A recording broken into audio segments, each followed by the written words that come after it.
اور یہ اللہ سبحانہ و تعالیٰ کے لطف و کرموں میں سے لطف و کرم ہے کہ ہمیں ہماری موت کا علم نہیں ہے۔ وجہ یہ ہے کہ جب موت کا علم نہیں ہے، جب 1 گھنٹے کا یقین نہیں ہے، تو دنیا میں طاقت کے لیے اتنی جنگیں ہو رہی ہیں۔ اگر یقین ہو جائے 100 سال کا تو یہ فتنہ فساد عروج پہ پہنچے۔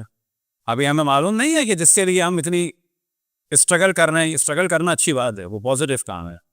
ہم اس کی بات کر رہے ہیں کہ جس کام کے لیے ہم ظلم کر رہے ہیں، ہمیں نہیں معلوم کہ یہ ظلم ہونے سے پہلے، مکمل ہونے سے پہلے شاید ہم مر جائیں، لیکن کون سی چیز یہ ظلم کرا رہی ہے؟ وہ دھوکہ ظلم کرا رہی ہے کہ اس کے بعد میں رہوں گا۔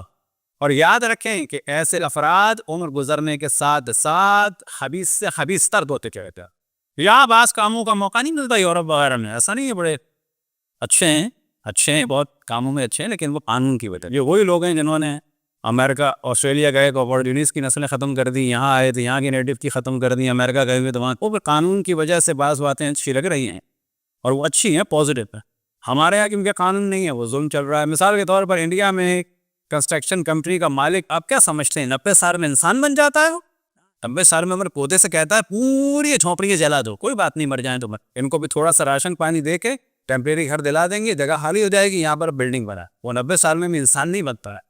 جس کو انسان بننا ہے وہ جوانی میں بھی بن سکتا ہے، نوجوانی میں بھی بن سکتا ہے، اور جس کو نہیں بننا ہے، یاد رکھیں کہ جب اس کو کھانے کے لیے کچھ بھی نہ، چلنے کی بھی طاقت نہ، تو بھی دنیا کی اتنی حوث اسے ہوگی کہ آخر وقت میں بھی لوگوں کو قتل کرا۔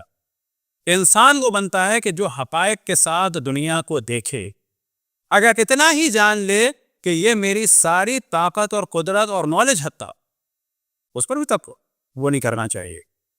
اور کہ ساری طاقت اور قدرت اور نالج ایک چھوٹی سی چیز جا کر کلوٹ کی صورت میں گئی، سب کچھ ختم۔ ایک چھوٹی سی چیز یہاں پہ آ کے رکی، اس کے بعد کیا ہے؟ خاک ہو۔ تو اسلام سب سے زیادہ توجہ دلاتا ہے اس اعتبار سے۔ کسی نے آیت اللہ عظمہ برجردی سے سوال کیا کہ نصیحت فرمائے، انہوں نے نصیحت فرمائی، لیکن بعض دفعہ بزرگ کہتے ہیں کہ نہیں ہم کیا نصیحت فرمائیں، لیکن انہوں نے نصیحت فرمائی یہ کہتے ہوئے کہ میں کیا نصیحت فرماؤں، میں کیا نصیحت کروں، لیکن انہوں نے نصیحت فرمائی ایک روایت۔ کسی نے کہا کہ آپ نصیحت فرمائیں، انسان بنے ہم تو ہمیں ایک نصیحت فرمائیں، تو انہوں نے کہا کفا بالموت واعظا، نصیحت کے لیے موت کافی، نصیحت کے لیے موت کافی ہے۔ اب یہ روایت انہوں نے بیان کی، نصیحت بھی کی، خود نہیں نصیحت کی، روایت بیان کرے۔ لیکن اگر روایت کو آپ دیکھیں، دنیا میں کسی بھی کلچر میں چلے جائیں، دنیا کی کسی بھی ریلیجن میں چلے جائیں، کسی ایسی جگہ چلے جائیں ان کے پاس کوئی ریلیجن نہ ہو، ایتھیسٹ ہو، بہت سارے موضوعات روایات کے یا قرآن کے ایسے ہیں کہ جس کے لیے ریلیجس ہونا ضروری ہے، لیکن موت ایسی چیز ہے کہ آپ کسی کے سامنے نہیں کہہ سکتے ہیں کہ دیکھو عنقریب دنیا سے جا رہا ہے۔ اب وہ چاہے روح کو مانے، روح کو نہ مانے، اگلے جنم کو مانے نہ مانے، جنت جہنم کو مانے نہ مانے، حساب کتاب کو مانے یا نہ مانے، اتنی بات کنفرم ہے کہ بالعقل دنیا سے جانا ہے، اور یہ جسم ہمارا مٹی میں مل جائے۔ اور سب سے زیادہ انسان کو انسان بنانے والی چیز اور انسان کو اوقات دکھانے والی چیز یہ موت۔ مولا امیر المومنین ایک قبر کے پاس کر کے، اور ظاہر ہے وہ بھی مخاطب تھے، سامنے والے بھی مخاطب تھے، آپ نے فرمایا وَأَمَّا الْأَزْوَاجُ فَقَدْ نُكِحَتْ، تمہاری بیویوں کو تو نکاح ہو، وَأَمَّا الْمَسَاكِنُ فَقَدْ سُكِنَتْ، تمہارے گھروں میں دوسرے لوگ آباد، وَأَمَّا الْمَوَارِيثُ فَقَدْ قُسِّمَتْ، تمہاری میراث تقسیم ہو گئی، هَذَا خَبَرُ مَا عِندَنَا، ہمارے ہاں تو جو کچھ ہے وہ یہ ہے اطلاع تمہارے لیے، وَمَا خَبَرُ مَا عِندَكُمْ، تم بتاؤ تمہارے یہاں کیا ہو رہا ہے۔ یعنی مردے سے سوال کیا تھا تمہارا کیا ہو، تاج محل تو یہاں ہے، ٹورسٹ آ رہے ہیں، تم بتاؤ تاج محل کے لیے ظلم کیا تھا، تمہارے یہاں کیا خبر؟ قلعے موجود ہیں، ہم خود بعض قلعوں میں گئے، انہوں نے دوستوں سے کہا کہ ہم یہاں ٹکٹ لگا کے آ رہے ہیں، کل یہاں پر جو ہے وہ لوگوں کو سزائیں دی جا رہی، کوئی آ نہیں سکتا تھا۔ آج ان کے قلعوں پر کے جس کے لیے بھاری خراج ان لوگوں نے لیا تھا غریبوں سے، وہ خراج کا حساب باقی، یا قلعہ یہاں پر ہے اس میں ہم ٹکٹ میں آ رہے ہیں۔ هذا خبر ما عندنا وما خبر ما عندكم، تم بتاؤ تمہارے یہاں کیا خبر ہے، سر وقت پر مت ہو گئے۔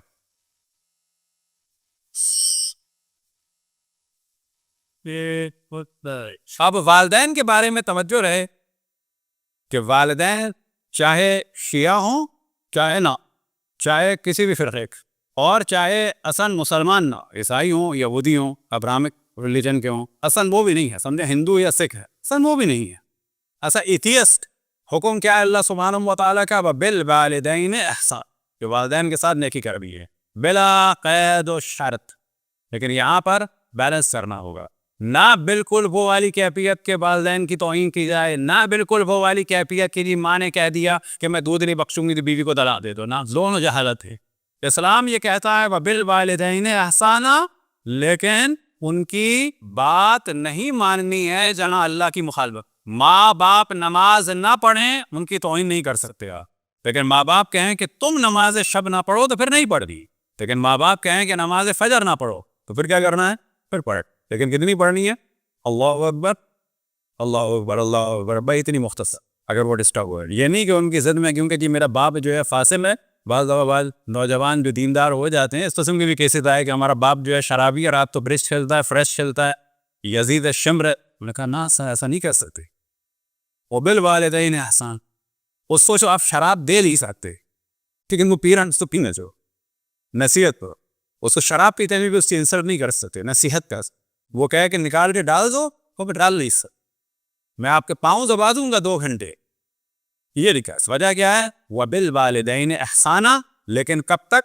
جب تک کہ ان کا حکم، ان کی بات کو ماننا ہے، جب تک اللہ کے حکم سے ٹکرا۔ تو یہ بات خصوصاً بچوں کے لیے ہے کہ اگر والدین کہیں کہ اس وقت مارکیٹ چلے جاؤ کچھ لے آؤ، فرض کریں کہ ابھی آج کل مغرب کتنے بجے ہو رہی ہے؟ 10 بجے ہو رہی ہے، تو کہتے ہیں 10 بجے کے کس پر لے آؤ۔ آیا اب پہلے وقت میں نماز ضروری ہے یا ماں باپ کے کہنے سے والمارٹ میں جا کے کھڑا ہونا ضروری ہے؟ بس اب والمارٹ جاؤ 10 لیکن نماز فضا نہ ہوا بس آ کے پڑھ۔ یہ بالکل ایک بیلنس رہنا چاہیے۔ ماں باپ نماز سے روکیں تو نماز پڑھنی ہے، لیکن اگر والدین اول وقت کی نماز سے روکیں تو کیا کرنا ہے؟ اول وقت کی نماز واجب نہیں، اذان اقامت واجب نہیں، والدین کہے کہ چلو پڑھ لو، اچھا لائٹ بند کر دو، بالکل کچھ نہ ہوش ہو، صرف فجر کی نماز واجب پڑھی، کوئی قرآن نہیں، کوئی دعا نہیں۔ کیوں نہیں؟ کیونکہ اللہ کو بتایا کہ میرے بندے کو بڑا شوق ہے قرآن کا، لیکن یہ میرے ہی حکم کے مطابق والدین کی اطاعت کرتے ہوئے قرآن نہیں پڑھ رہا، تو قرآن بغیر پڑھے قرآن کا ثواب ملے گا۔ یہ زیادہ بہتر نہیں؟ سلواس امت پہ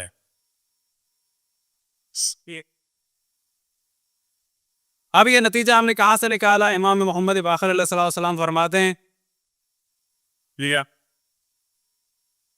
کہ والدین کے ساتھ نیکی کرو، کیا ہو؟ برن کانا ہو فاجرا، چاہے یہ نیک ہو چاہے یہ فاجر ہو۔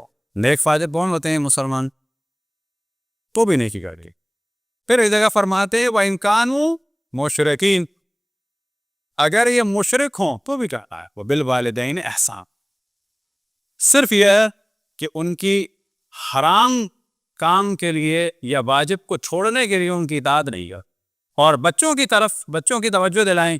بھی بعض دفعہ بچوں کا شکوہ ہوتا ہے کہ ہمیں ہمارے والدین نے کیا دیا، جو والدین دے سکتے ہیں وہ دے رہے ہیں۔ یاد رکھیں کہ کمزس بچے کبھی بھی والدین کی کوششوں کو مانتے ہی نہیں۔ جو اعلیٰ ظرف بچے ہوتے ہیں ان کا باپ چپراسی بھی ہو تو وہ یہ جانتے ہیں کہ جتنی اس میں ایبیلٹی تھی اس کے مطابق اس نے کر دیا۔ جو کم ظرف ہیں ان کو آپ ایک ملٹی نیشنل کمپنی بھی دے دیں گے تو وہ کہیں گے ہمارا باپ ایک ناکام بزنس مین ہے، کون سا اس نے جو ہے وہ ٹوئیٹا کے برابر کام کر لیا یا اس کے برابر کر لیا یا اس کے برابر کر لیا۔ ایک چھوٹا سا کارخانہ لگا دیا اس نے، چھوٹا سا تو اس نے کر لیا، 4 ملکوں میں تو اس نے کارخانہ لگا دیا، کل ملا کے اس کی جو ہے وہ چند بلین بنتی ہے، ناکام بزنس۔ لیکن اگر وہ ہوگا صحیح معنی میں اعلیٰ ظرف تو وہ کہے گا صحیح ہے، ہمارا باپ صبح 6 بجے اٹھتا تھا، 6 بجے آتا تھا، آفس میں اس کو ذلت ملتی